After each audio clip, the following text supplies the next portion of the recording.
Yeah, well, this is episode 0, it was episode 1, and Did we're you we're say gonna get episode off of topic. zeros or episode zero? And it doesn't have to always only be about books. I think that it's interesting just to learn about everything that's involved with almost every connection. So, okay, I'm super interested to have things that are really kind of strange but uniquely brought together.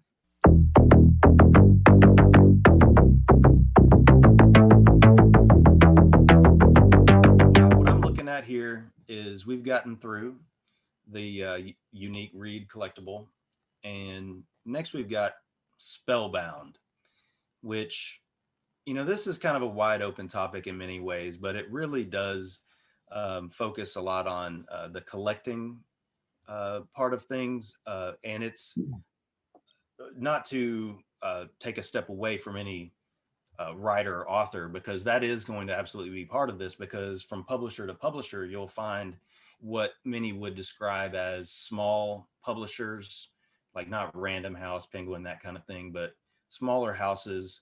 I've called them underground publishers, and I only that name really for me fits because most people just aren't aware of them, and a lot of these have really great uh, presentations of books, limited versions where obviously it's going to sell out and therefore it's going to gain in value, but they'll also be signed, and this also goes as far as to some folks that are just doing some some really high end nice rebounding of books, and for this, I don't think that we'll only talk about publishers, but I was thinking that for week 1 we would talk about a fairly new publisher that sets a pretty good tone, I think, for kind of how we talk and discuss within this segment. And so, if you're comfortable with that, there's the reason I picked, excuse me, and I may be saying this wrong. It's spelled Lyra. So I call it Lyra's Books. It might be Lyra's Books. Not sure.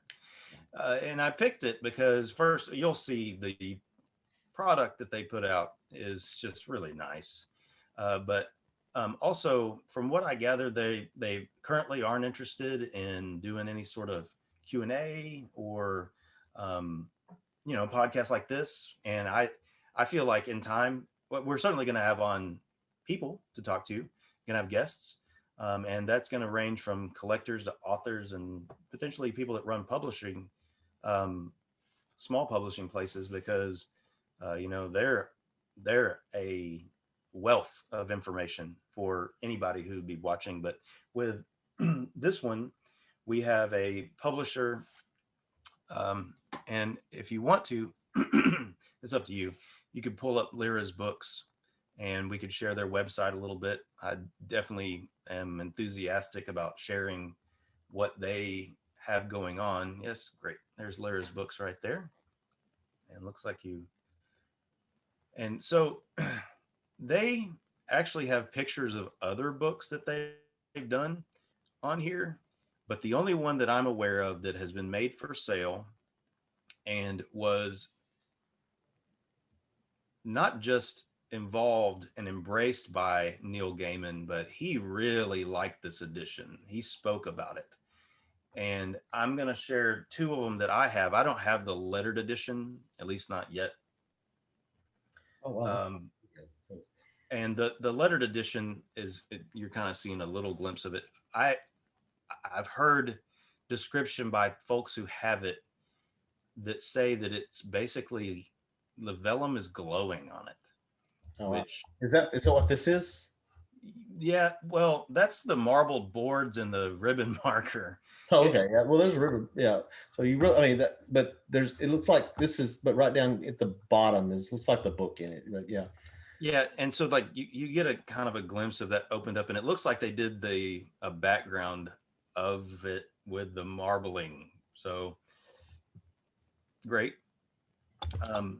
I bring them up because this is uh, I'm not someone working alone, but a definitely a individual who has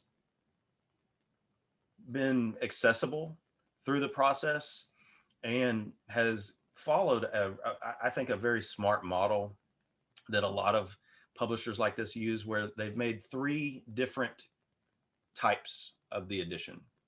And so that for many who are listening to this will all already know this, but I don't want to go assuming anything. So with a lettered edition, as it sounds, there's one of each letter from A to Z. So that's 26.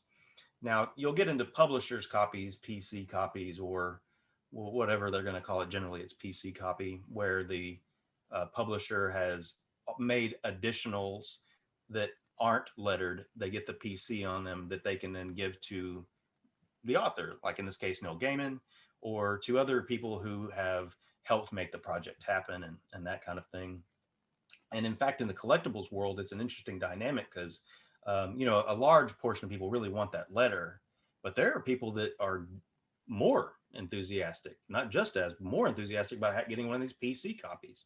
So with a lettered edition, generally that's if you're giving tiers, that's the highest tier, that's tier 3 or whatever, because that's the most extravagant edition of it, and it's obviously going to be the most expensive. And if any one of them is going to be signed, for sure, if the author's still alive, it's going to be those. And I don't have one of those in hand, but you showed some glimpses of those. And in fact, somebody who I really look forward to us talking more about has a lettered edition, so he'll be able to hold it up in the future. But what I do have is the other two. And another part of the reason that I picked these is that I have a pretty different opinion about these two offerings. And these are the other two kind of levels of things for people. There's the limited edition, which is obviously limited and can range from, you make 1,000 of them to 50. And this limited edition, and this is Stardust as well, they made only 100 of. And that means there's only 100 of this beauty out there. And I really like what they've done here. The gold dust that's spread around on this just really dark, beautiful blue, I think is a just gorgeous way to present this book. Yeah. And I think that from a publisher's standpoint, if I'm going to put myself in their shoes, that's the goal, is to have something that people look at and go, where has this been? I loved Stardust. I loved this book. I loved that book. And that really grabs you. I have this, I'll show it in a different episode. I have this light that it looks like a book when it's closed. When you open it, it lights up. And that's kind of a great, like actual imagery of what I considered books to be, especially when I was young. And so this kind of captures that as well. And so this is Lyra's limited edition. In there, I believe he called it the leather edition instead of limited edition, and maybe he called it both. I've heard kind of both told, but this is a really just gorgeous presentation. And that also leads into the conversation about rights. And once again, don't want to assume that people know.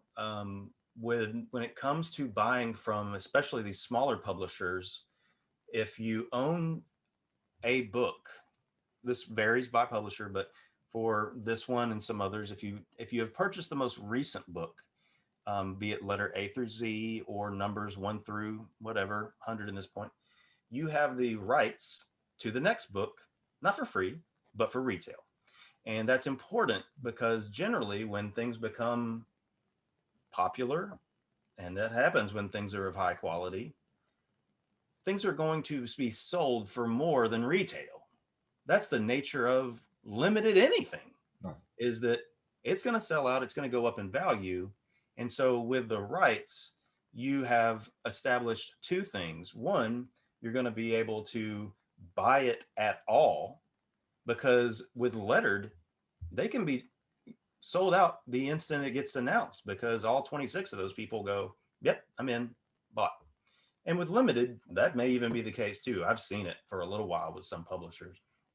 And so, this one, the number that it has, I'll be able to buy the next book from him. And with Lyra's books, and I apologize if I'm saying that wrong, but with Lyra's books, I really add value to that, because this was the first offering that they had. And if this is the beginning, then I'm in. I as a collector, as someone that really values somebody taking their time to make a great product, but also coming out with something that has all the boxes checked. Like, the author was involved in this. In fact, they say they're going to do another one with Neil Gaiman. That's exciting to me. And so this is one that not only is amazing, it has those rights. It does lead me to the next one, which I am not going to say this is bad, because this is not. This is, they called this the standard edition. And once again, like calling it the other one, the leather edition, not exactly the terminology I'm used to. I'm used to lettered, limited, and then gift edition, and or artist edition, because a lot of these, they've got really amazing modern artists involved, where they do custom artwork for the book that's throughout them. And you can even commission them to do an extra into the book, which is called a remark, where they've got something that's a completely original by that artist that they do directly into the book and sign it. And obviously that's really individually unique and neat. And so I would put this in the artist gift edition for a number of reasons right away, before we even look at it, because it's not signed by Neil Gaiman. And Neil Gaiman's autograph is not hard to get.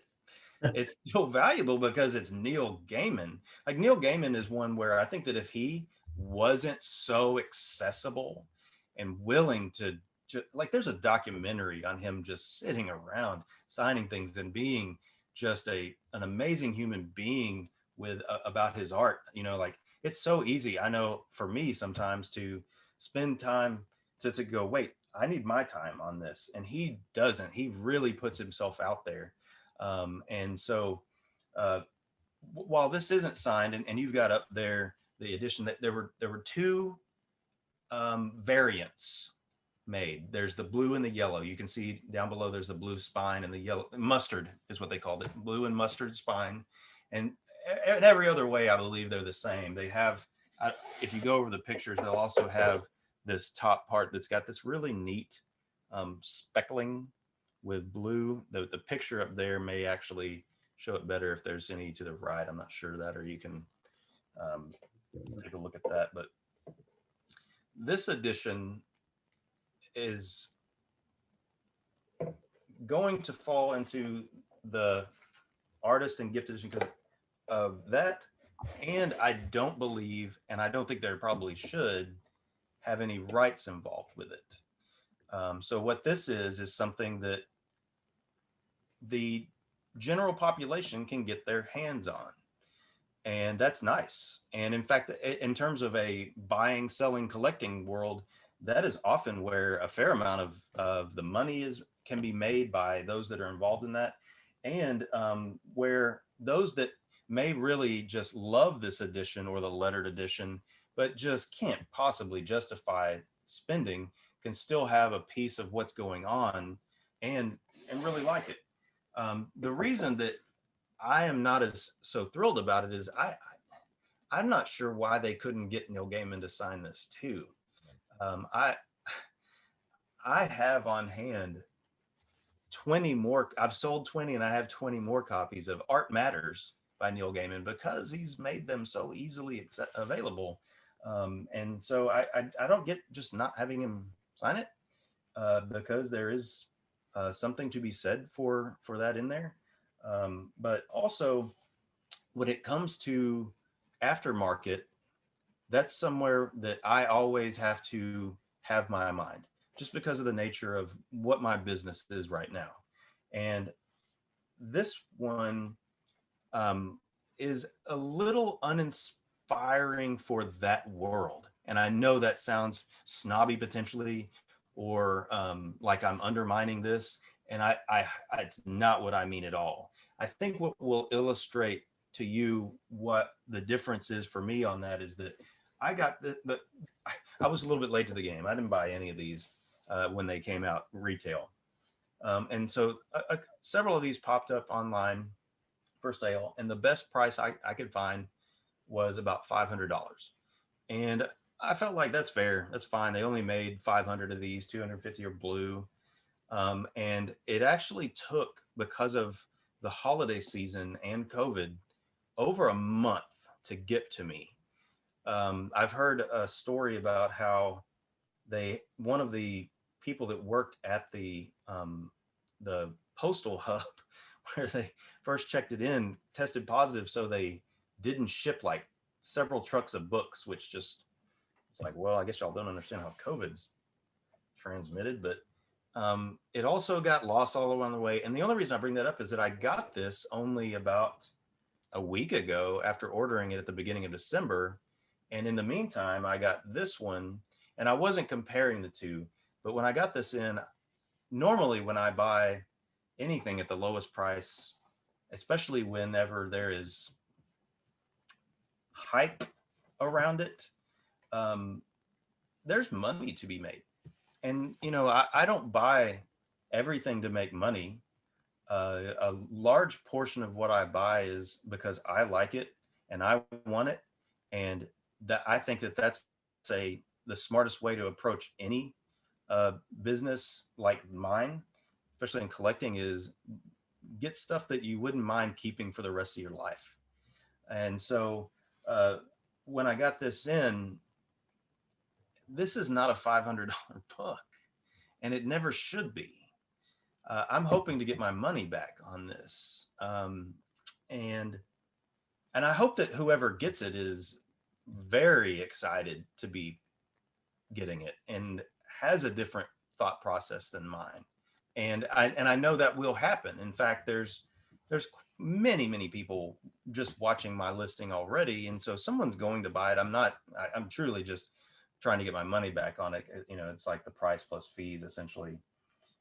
However, with this one, if you want to talk about things being quote unquote priceless, that's where rights really do come involved, because we've got right now a lettered edition of Misery out there by Suntup, that, because it's Stephen King and it's a really impressive. I had one in for a while, really impressive edition, because it's amazing, and the rights, it has ballooned to be one of the most expensive Stephen King limited editions out there, which is fascinating, because this is a brand new, I mean, we're talking less than maybe 2 years ago. This is a very new book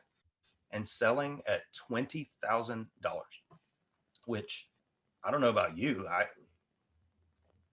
Even now it seems like a lot, but definitely whenever I was younger, growing up in East Texas, we're talking an amazing car for the price of this book. And so the conversation is always around, is there even going to be another Stephen King book by them? I have my doubts, but if they do, the people that have those will be able to buy it at retail. Now, retail is going to be outside the boundaries of many people, but for those that own this, it won't be, and they'll be thrilled to pay whatever that is. And it really is the kind of balancing act you have whenever you're buying, selling, collecting in these things, is what is the value of this book on its own? And then what's the added value of the rights? Because you can't dismiss either one.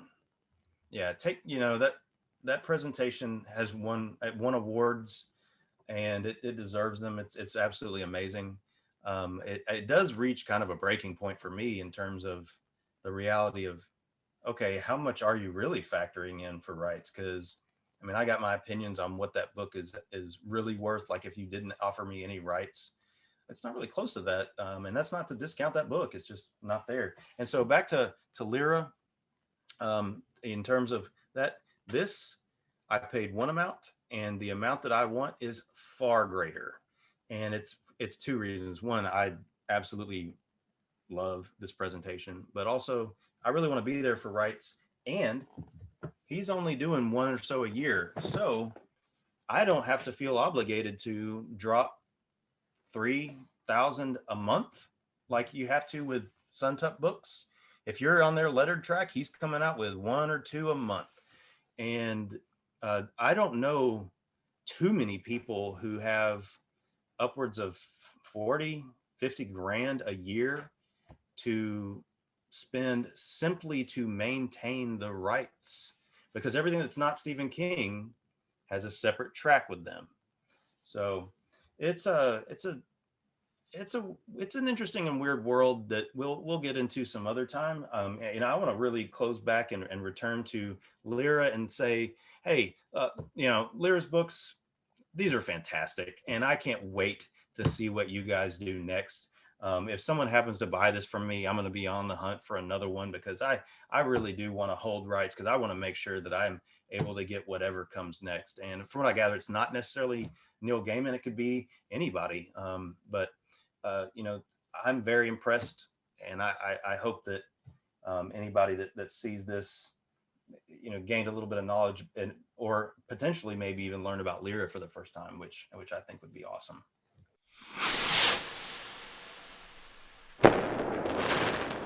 I actually think both of the presentations have appeal to different, I don't know what, personalities maybe. I don't know. I could see someone valuing either of those for different reasons because they are so unique. Maybe the one with the Marvel, what do you call that? Lettered. Yeah, the letter, yes. But maybe it's not as unique as the other. That one with the gold dust in the cover though, and when you hold it up to your light, yeah, that when you hold it up to your light with a, yeah, that's a good shot right there. The that gold really, I guess, simulating stardust. Striking in person. Yeah, It's that is almost very impossible cool. to share this book as well as it deserves to be through any digital medium. Yeah. Truly. Like No, I actually have this listed online, and that's rarely my frustration with a book, is that I can't actually show it as well as I'd hope to. I I don't I'm not a photography expert, but books, like many things, will show themselves off, sell themselves. Um, and this one is one of the, and there's some out there. There's one where it's almost impossible to really um, give the visceral feeling that it gives you in hand. right. And yeah, you're right. Please keep going. This edition No, is absolutely phenomenal for a gift edition slash artist edition. It is great. I think what it's maybe falling victim to for me of is the hype machine that is created online and through other communication networks, um, inflated the value of this, um, kind of maybe from the other ones, and so I sometimes I don't like to, and I don't like others to feel victim to a hype machine regarding books. I want I think it's good that if everybody can profit in one way or another, that's nice. But I don't want people to feel like they've fallen victim to uh, something outside of the actual intrinsic value or presentation of what's there. yeah. Like if I'm reading a book, I'm like taking it with me everywhere I go. even if I'm going to sometimes even if my wife and I are going to the market or to the grocery store, and I know I'm not going to have time to read it, I'll still carry it with me, stick it in You, the you told the me about taking books to movies. yeah, yeah. I've even taken books to the movies with me. Yeah, like that, I leave it in the car, but I have it with me. So I wear books get worn out with me. There's although I say that this is the actual edition of the Lord of the Flies that I had when I was in high school, so it's still in pretty good condition. Yeah, that's It's amazing. been read. It's been read a couple of times, but What printing is that? Open it to the publisher page. so Right. here, This is something that okay, so down at the bottom, there's numbers, right? yeah, Now, this isn't the 79, first 78, 77. edition, but what you'll find is either just a number line with 1, 2, 3, 4, 5, left or right, or sometimes they'll have a year and then they'll have the numbers on the other side. And whatever the numbers are that are counting down where you're missing a number, each time they print a new printing, they remove a number. So if it's missing 1, it starts with 2, that's the second printing. You might be the 16th or 40th printing. That book, I've seen 122nd printing of To Kill a Mockingbird and that kind of thing. So are you talking about like these numbers right down Yep. here? Yep. Yeah, Yep. so it counts down 79, 78, 77, 76, 75, 74, 73, 72, 71. So that's the 71st printing of that paper book edition.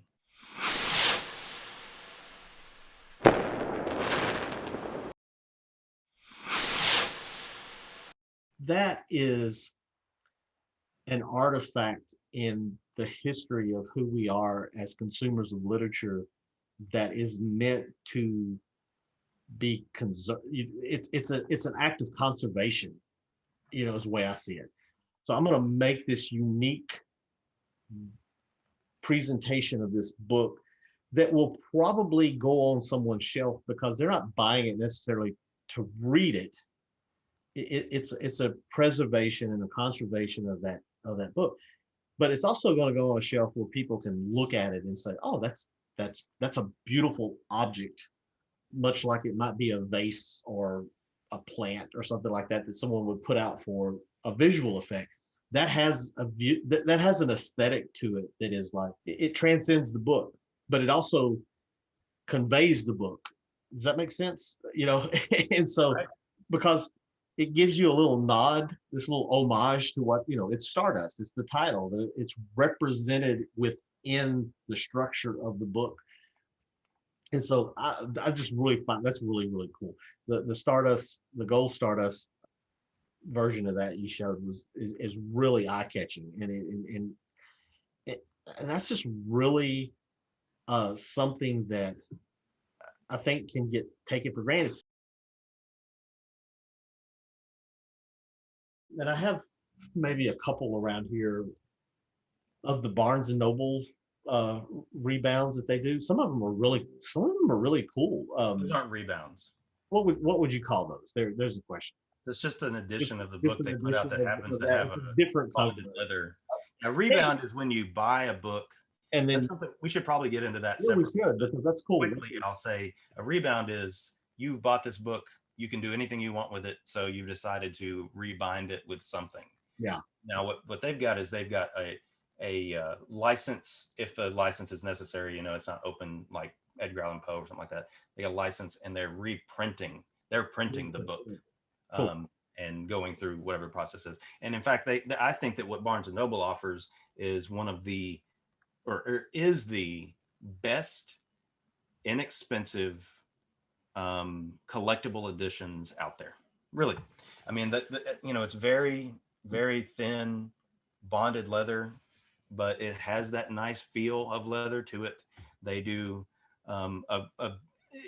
it's here and there, but generally very good looks to them.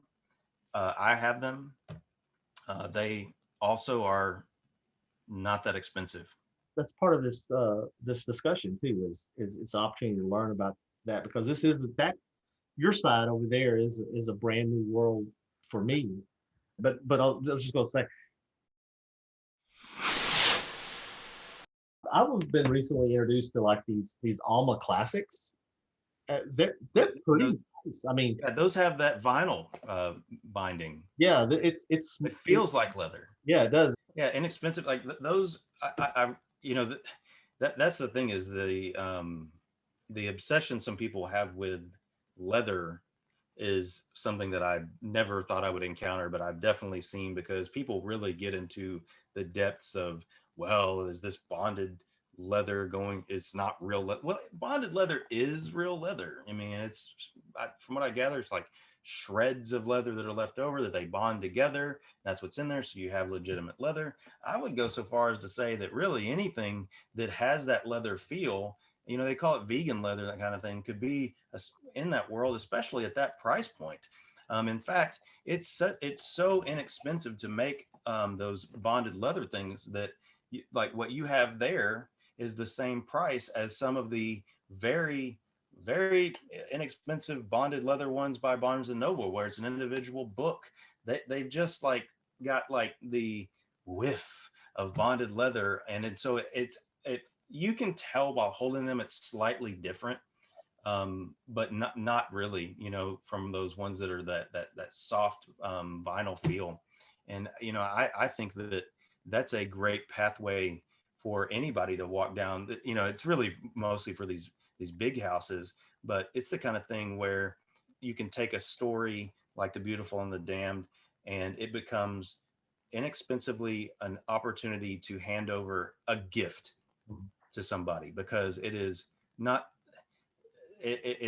those aren't even hardbacks, you know, I would call those paperbacks or softback kind of thing.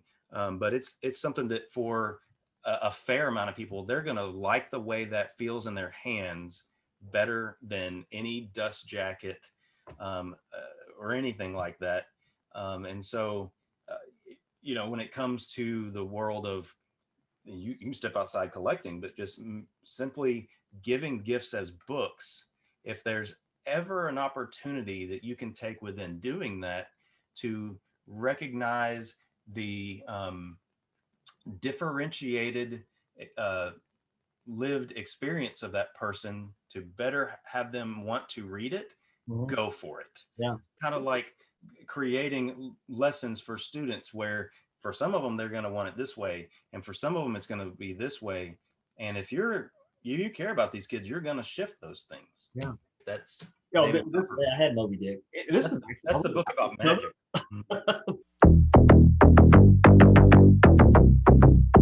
magic. I'll say this: it's a nice heavy weight to Yeah. something. I don't read it. I just use weight papers.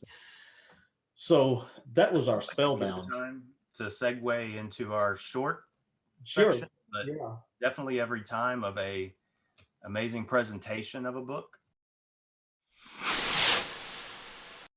This could even be things we don't even have in hand, things that we love that are just out there.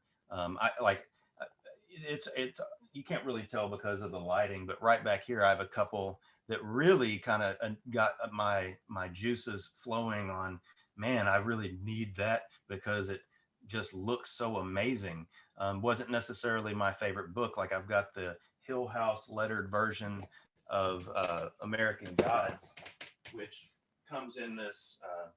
You know, this is going to be one of our future presentations, so I won't go too much. But it's got a marble door with, you know, inside are the versions, and then there's the Halloween tree, and so I think that there's I don't want to call it a niche market, but almost like an expansion of the collector's market where you go past, okay, I've got a copy of this that was signed by the author and that kind of thing. When you get to the presentations, you're looking at taking, like you said, like the nod to something in the book, or simply a amazing way of transporting or displaying that edition, and you have then heightened not just the value and the collectibleness of it, but also you've got something that is it expands on the world of showing to others, like having that thing that's in your like, you know, like basically the equivalent of like a coffee table book, but in general we don't leave these on a coffee table. Right. You know, it's something to spark a discussion because having things in common is a great way to just get to know somebody initially. You know, like if you're at a party at somebody's house and they have a on display an amazing presentation of a movable feast, y'all are going to talk about it, Right. right? Exactly. Well, no, I'm gonna let you go ahead and go on this one because this is Yeah. really, Okay. I think, in your world. So I'm Right. definitely going to Right. defer to you on this. Yeah. Well, you know, I think we've kind of set the groundwork for that a little bit, but you know, regarding this section on presentations, it really is about okay, instead of having the standard look of a book, Mhm. and depending on the publishing house, you really may go from simply just a normal hardback with nothing on the actual boards, maybe a custom jacket, but really it's all about okay, we have done just another edition of this book, and now it's signed by the author and numbered, to a presentation, which is when you've got that in hand, and then you do something to the binding, marble the boards, uh, do something to the cover, have an amazing case that it goes in. You know, there's a lot of different things that people have done. I've even dipped my toe in a little bit, and you know, I think it's not only something that's potentially valuable, it's also fun.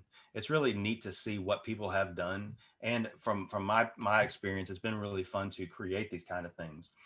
Now, for the first episode, our episode 0 of this, I'm not going to start with what I consider to be the most amazing presentation, Right. but for me, this is one of the more important ones for me, and that's partly because I have a little bit of a backstory with this, but also I really love this book, and I feel like the simplicity of what Easton Press did with their first printing of To Kill a Mockingbird was elegant. This here, this can be had. This is not very rare. It's a lot more rare than the second editions and printings that they did where they're all just green. But this gold leaf tree on the blue leather is just striking to me.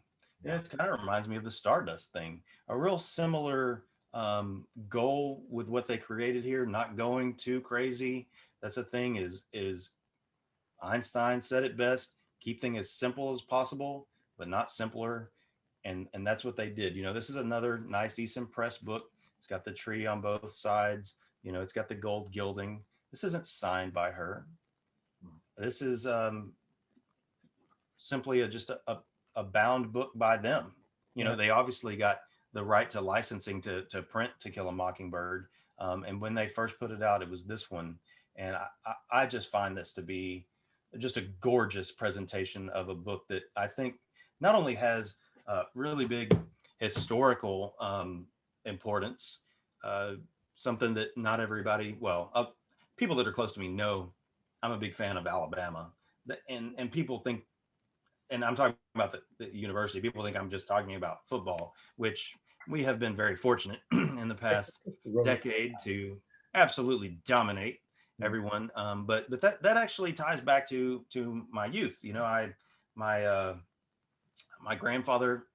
This was well before I was born. This was when my mother was a child, and before, because he passed away when my mother was a child. He was a law professor at the University of Alabama, and his wife, my grandmother, uh, Louise Faircloth, she became the first female professor at the University of Alabama.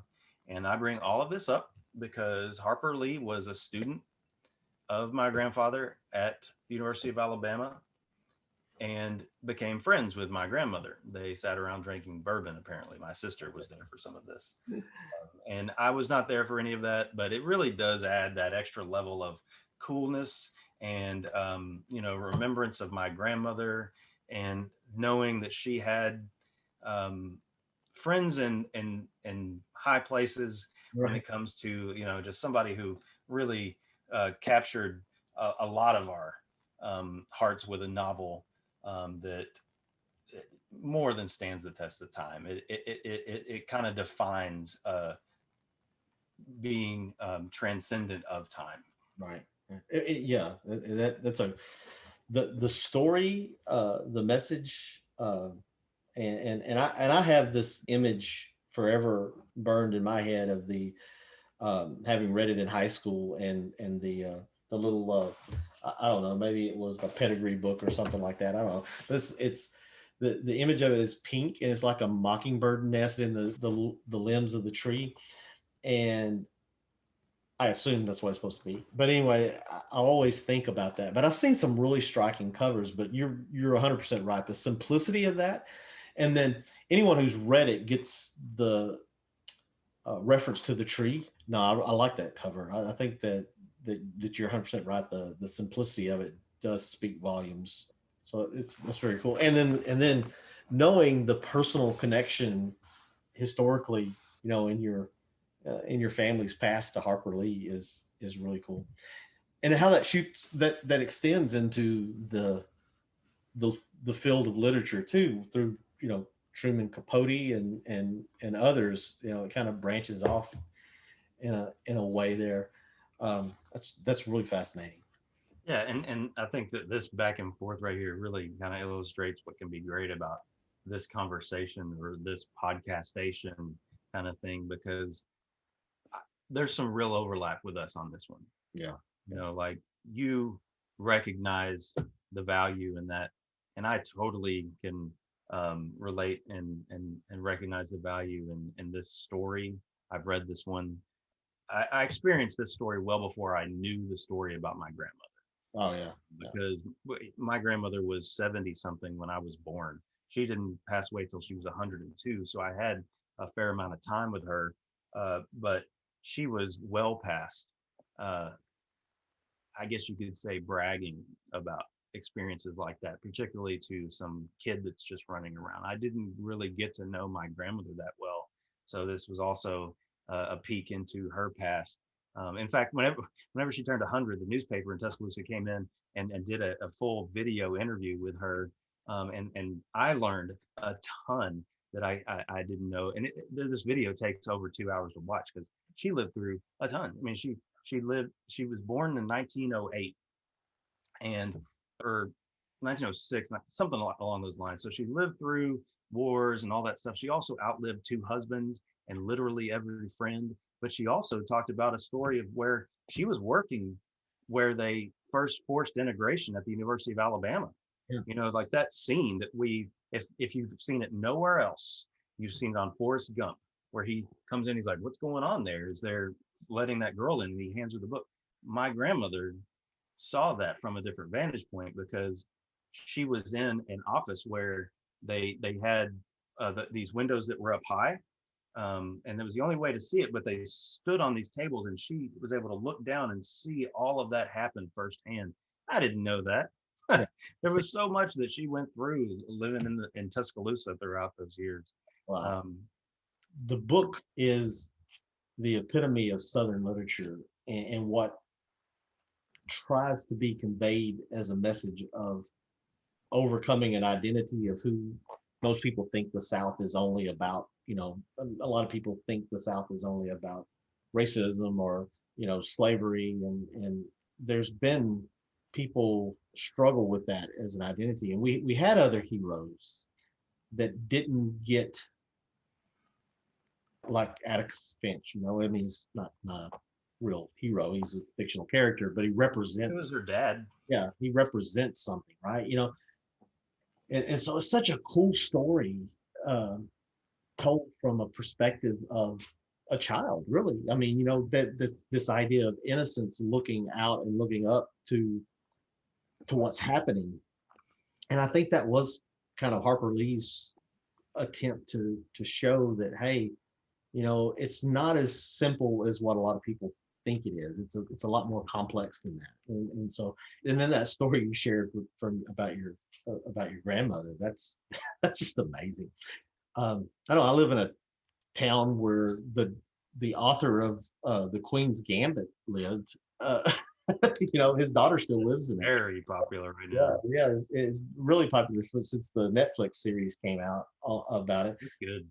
Yeah, Really. but his daughter still lives there, and so Yeah, that's about the extent of my my connection to historically the authors. Yeah, and I think that was, that's a good way to start presentations.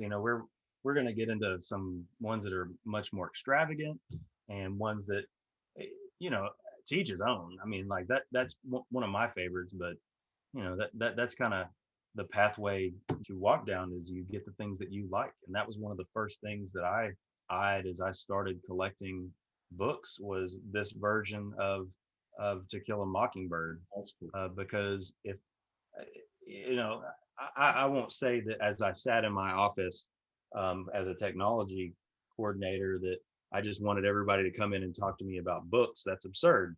But I did have a fair amount of free time or downtime.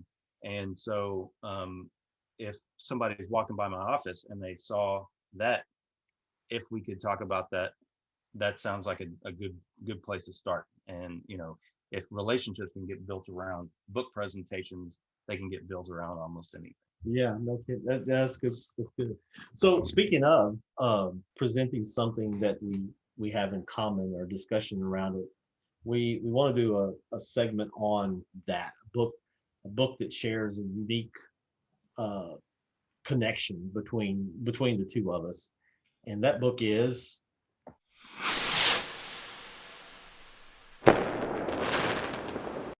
this is the copy that we had that we read when we were in Jen Link's class on Is it? advanced I think qualitative. you just like get a copy of it, Yeah, right? yeah, I think so. I don't know. This I is don't, what I I don't had. like paperback, so I don't think I got that. And so just so you know, when we started talking about this being the book, I'm like, oh, you know what? I haven't read that in 10 years now. I want to reread it. So I picked it up last night, and It can uh, be read in a night. yeah, I did. I got down to the very last chapter, uh, and then I was going to finish it today, and didn't. I almost made it. I made it into the very last chapter. So I'm about 20. I'm about 20 pages from the end of it again, but I forgot. I didn't forget how powerful the book is, the story is, and the Yeah, storytelling. that's impossible Yeah, to forget. you can't forget. But some of the details of it that when I relived it again, and the when this was very first published in Yiddish in 1956, it would have been 11 years after. He would have only been like 27 years old. And then a few years later, a couple of years later, it was published in French as La Nuit. So, and even then, he would maybe have been 30. But the role that memory plays in going back and telling the story, it's been classified as like a, a fictional autobiography, a testimony. There's Fictional? Yeah, well, yeah, but well, and I think the argument is that it's a blending of facts of things that happened, and then he used some fiction to tie some things together. Like for instance, maybe he collapsed some things that had actually maybe happened at different times, and pushed it together to give more of a This flow. was all real, Yeah, lived. yeah. No, he experienced this, but the role that memory played in making sense of it, that Yeah. he took some literary devices. I think all authors do that. I mean, I don't want to challenge our man McConaughey back there, but I'm pretty sure that he did a little bit of that in his Hey, storytelling. man. so so He's right down the road. I yeah, love Matthew it's just like you could tell he's thinking, how should I tell this story? So my daughter, I was asking her about this book. She read it in ninth grade, and I taught so many people who read this in high school. Good for that teacher. Yeah, I never read this in high school. This was never assigned text for me when I was in high school. And so I was actually first introduced to this in my undergrad, and it was an excerpt in an anthology that we had in one of my literature classes that I took. But then when Jenlink had it because he there were these great books that he assigned to us because of the style that they were written in. Ethnographic writing is so much about telling the story of the culture that you're experiencing. So yeah, so this was really a an eye opener for me in a lot of ways. The wake up call after a reading night uh, was uh, was just really powerful. Something that has stuck with me and forever been not only insight into the way in which stories are told, but the importance of how we remember things, the importance of remembering, right? Is you've got so many people out there that don't fully understand, or they struggle to accept the realities of what happened in this part of the world back in the 1940s.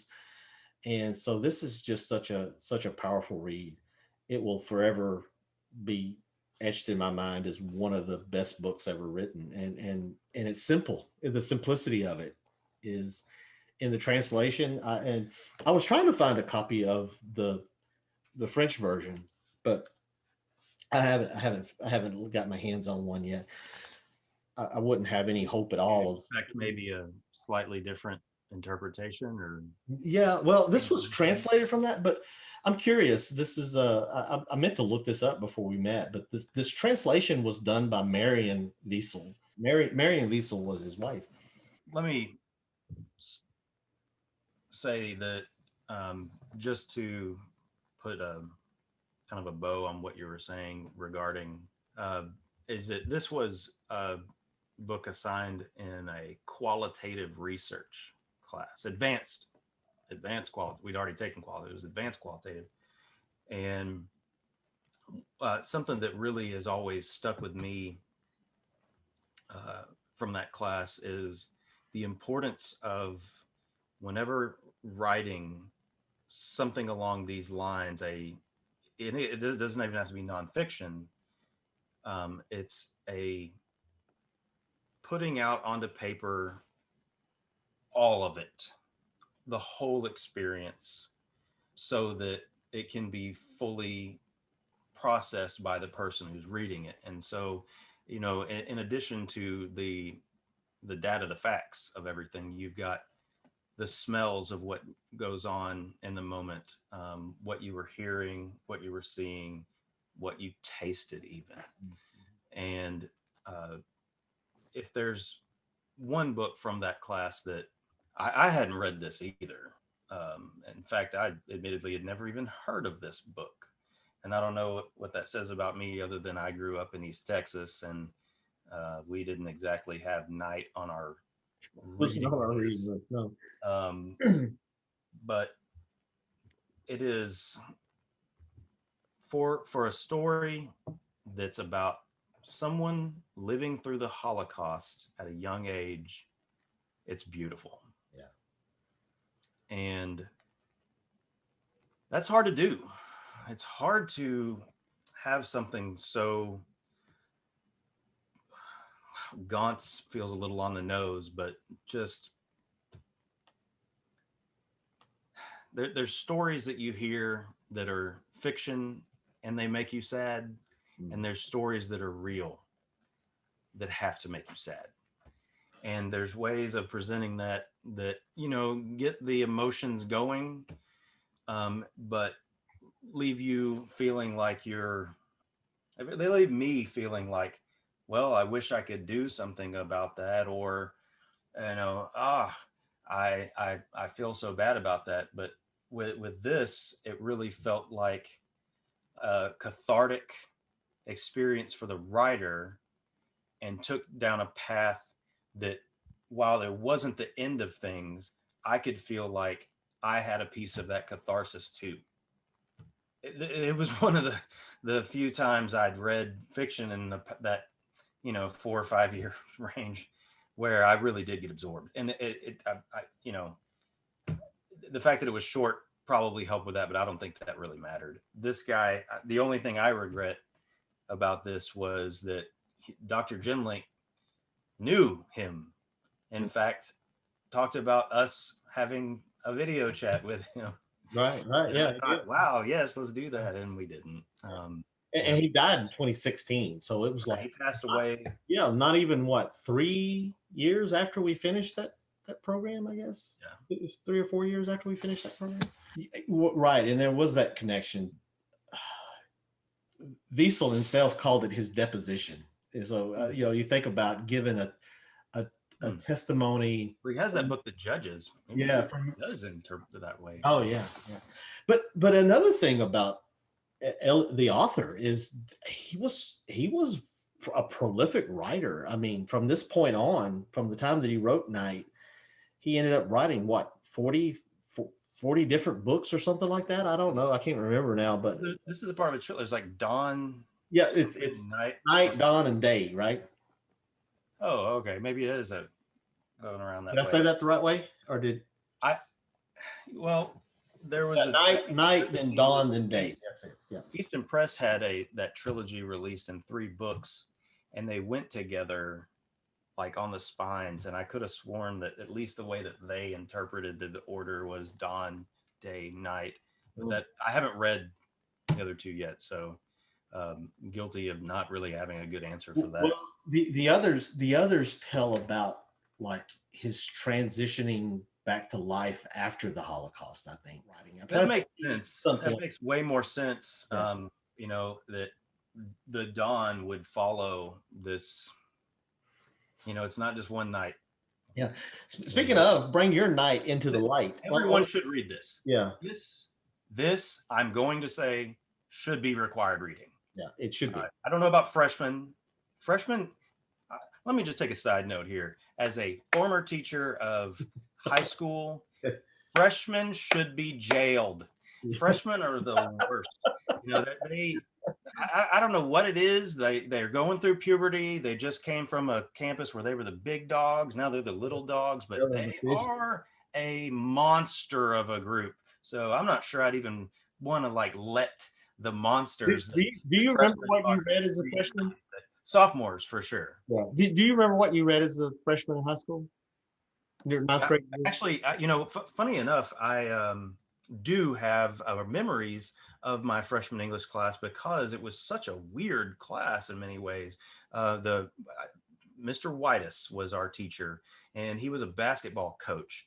And, a lot of the coaches would have absolutely no concept of what they were even teaching, especially history and that kind of thing. Like, here, do a worksheet. And he was very much about being a coach. And we definitely heard a lot of stories from his years of playing basketball and that kind of thing. But he also had a real appreciation for writing and reading. And he introduced me to Langston Hughes, who continues to be my favorite poet. I think he probably would have been even without him. And while Mr. Whitus was, he was what he was. He was a freshman English teacher. I do remember some of the things. Now, he really checked out when it came to actually assigning us real things. He would spend most of the period either talking trash, making fun of people in there, wasting time. I don't think we read any books. Seriously, we went through some poetry and we talked about Langston Hughes, and he told us this amazing story about almost dying after some basketball game. And he was dating the sister of one of our students that was in the class. And I think she was 19. Not to get Mr. Whitus in trouble, she was of age, I think. But, it was just kind of a weird dynamic. And while I don't remember many of my teachers from my freshman year, because I fall into the definition of a freshman in that age too, of being just worthy of jail time. I don't know what we read. I was lucky enough that I did have Miss Barger, loved her, my sophomore English teacher, who definitely did provide us some really good books to read. I have to remember what I read my freshman year by basing it against what I remember reading my sophomore year, because I think it's the same way. It's kind of like this disconnect. I'm pretty sure we read Of Mice and Men, and I think we read The Lord of the Flies was read my freshman year, but we did not read Night or anything like it even. Not anything like it. We didn't read anything even remotely close to this. It's almost like it should be read in history classes. It should be. I want to see the cover that you had. I could see it a little bit, but not. Oh yeah, there you go. Yeah, the reason I'm not going too deep into this one is that I think this really will be a future presentation.